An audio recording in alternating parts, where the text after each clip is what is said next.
I'll admit it, this all-new S-Class is quite a thing to behold. I mean, these are always flagships, but this new one, it's like it found the table full of technology at the Mercedes building and gorged on all of it. Did they get it right, or did they just get it big? Let's drive this 2014 S550 and check the tech.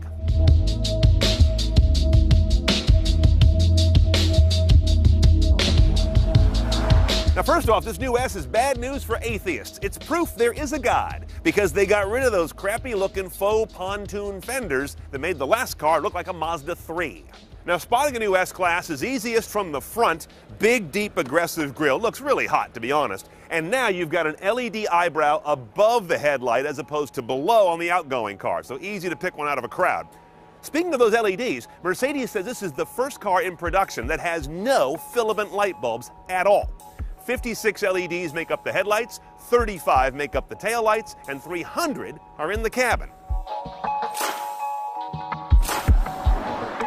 Now, this may be the first car we've driven that totally eschews anything but LCD displays. Everything is communicated via these two 12.3-inch 8:3 ratio LCD panels. Now, right off the bat, look at that map. That is amazing. This is proof of a maxim in technology that sometimes things get faster enough or bigger enough that they actually hit a limit and they change. Every road is there, every nuance of it, and you really get a sense of where you are and what road's coming up next. No other system really pulls that together like this. The bigger issue is the tech stuff that is in here. There's a lot of it is scattered all over the place, particularly when you get to media. Radio has your radio stations, and you have to go through this almost sort of needless screen change to get to them. It's pretty, but it takes time of my eyes off the road. Then for your non-radio sources, you go to media. Now, a lot of car companies segregate other sources under media, but I think for an all-new design like this S-Class, they should think more progressively and start putting all media together in one place. But then when you want to get to your internet media sources, you go to yet a third menu, which of course is your phone and address book, but also the internet stuff, which lives under here. And under that sub-menu, you find Mercedes-Benz apps, but there's also internet radio under there. And then there's a www thing, which is a browser but doesn't work when you're driving. A lot of familiar things here. Google local search, POI downloads, weather, traffic cameras is new in this car. You can get a look at where traffic cameras are and look at them for the road ahead.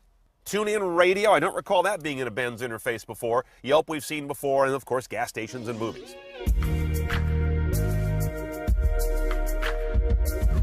A lot of what's on this interface has to do with the seats. You can adjust the sides of the backrest. You can adjust and position the lumbar.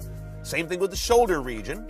Massage has been in there for a long time, but now instead of just having levels of intensity, they've gone into like types of massage. You have a seat heating balance control, and thank goodness you can reset the whole thing when you get lost. Well, one of the things I've always hated in Mercedes is this little vestigial weird number keypad. Who has this anymore? They finally made it useful by turning it into a touchpad. The problem is it's very vague. The touch isn't well calibrated, and as you can see, I can easily touch 2 stations or even more at a time. Now, of course, whatever you're listening to comes through a high-end audio system in this car, including a couple of choices of Burmester audio systems, which suffer primarily from the unfortunate coincidence that they look at a glance just like a Budweiser logo. I had 3 passengers get in here and say, "When did Bud get into car audio?" And they weren't kidding. It, of course, sounds great. I won't say it's less filling, but it definitely is one of those where I have to wonder, how much money can you put into a car audio system before you no longer hear it, but basically see it? Oh, and check this out. Up here in the glove box is a little bottle of stink water. This thing is a perfume that will get injected into the air conditioning and ventilation system on demand. There's a menu for this as well, the intensity of it. The key to it, Mercedes says, different than those little $4 ones you get in the car wash, is this will not stain your interior. So once you turn it off, it dissipates and goes away. They name all the scents as moods, including one called Freeside Mood that disturbingly sounds like there will be a child conceived in the back seat at some point.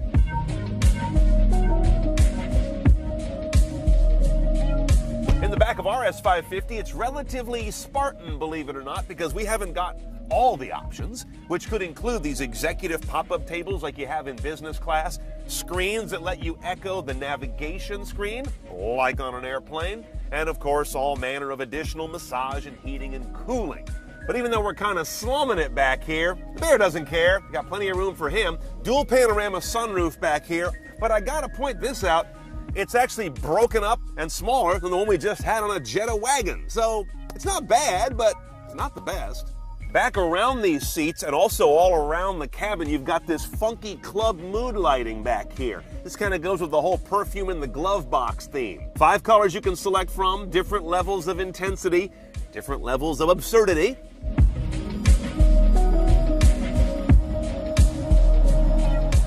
One day I want to be a Mercedes mechanic, only because they have the most spacious offices underneath these hoods that open perpendicular. I love that. Here we find a relatively normal Mercedes story, a twin-turbo V8. 1 turbo on each bank, 4.7-liter displacement, direct injection, sophisticated variable valve timing. The output is 455 horsepower, 516 foot-pounds of torque. Great torque because it's a V8 and because it's got turbos on it.